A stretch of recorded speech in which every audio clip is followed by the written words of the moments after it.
Okay, I'm loving the energy of the weekend yeah. because we have like decent weather, right? Very decent. Okay. I mean, 70s and then 80s, so Yeah. not too hot, but nice and warm if you still want to get outside. But taking a live look right now at our sky camera at Timberline Lodge, 71 degrees up on the mountain, feeling nice and mild. And then along the coast, it's actually cooler than it is up on Mount Hood, 64 degrees right now in Seaside. So overall, temperatures are pretty mild no matter where you go. For the most part, it's still pretty hot over in the gorge, but here locally, it was a pretty good day so far. Low temperatures this morning, we were down at 62 degrees. I'm happy to announce that we're going to start to see low temperatures in the 50s returning very soon, which will help a lot with the heat that we've been feeling.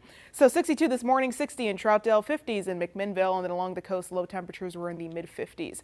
High temperatures today, we got up to 86, so warmer than yesterday, but again, not too hot. 90 over in Hood River for the high, 85 in McMinnville. Along the coast, temperatures kept nice and cool in the 60s for high temperatures. And so as we get into our evening, temperatures will dip down to the 70s by around 8 p.m. We'll get into the 60s by around midnight and eventually hit the 58-degree mark by early tomorrow morning.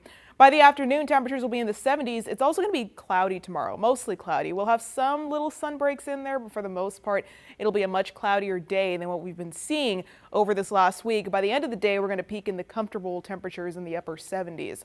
80s will return come Sunday, and that's also when we'll have some morning cloud coverage. By the afternoon on Sunday, those clouds will clear out.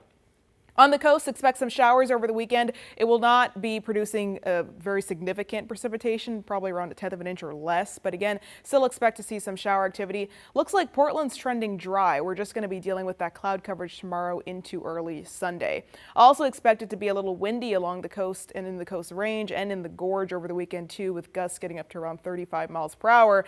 And of course, we're still looking at that red flag warning for central and eastern Oregon that will continue through Saturday night in most areas.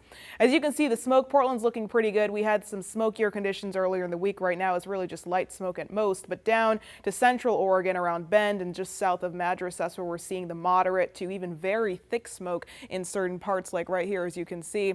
And that's expected to continue to linger throughout the weekend, obviously, as these fires do continue to burn, which is impacting air quality in certain areas. We're actually still seeing air quality alerts that remain in effect till Monday for certain areas in central Oregon particularly. Looking at our futurecast for our winds, as you can see, by tonight around 8 p.m., we're going to see 27-mile-per-hour wind speeds in the Dalles. No advisory or anything in that area, but still stronger winds there. As we get into the rest of Saturday evening, 36-mile-per-hour wind speeds in the Dalles, around 19 in Bend. The cause of concern for Bend really is the low humidity that they're seeing, and even the winds in the 20-mile-per-hour mark can create issues, as again, the humidity levels down there in the single digits. So very low humidity in those areas. As we get into the rest of the weekend, expect the stronger wind speeds to continue. Looking at our futurecast, as you can see, we're going to have the clouds throughout Saturday. We'll have some of the shower activity on the coast. As you can see, it's going to be pretty light and minimal, but still expect that. And then Sunday, the clouds will clear as we get later on throughout our day. But here's our 7-day. 78 degrees tomorrow and Saturday, mostly cloudy. Sunday, half of the day is cloudy, then that'll clear out by the afternoon. 80 degrees for the high, and then looks like 80s all the way through next week. So overall, a pretty good forecast.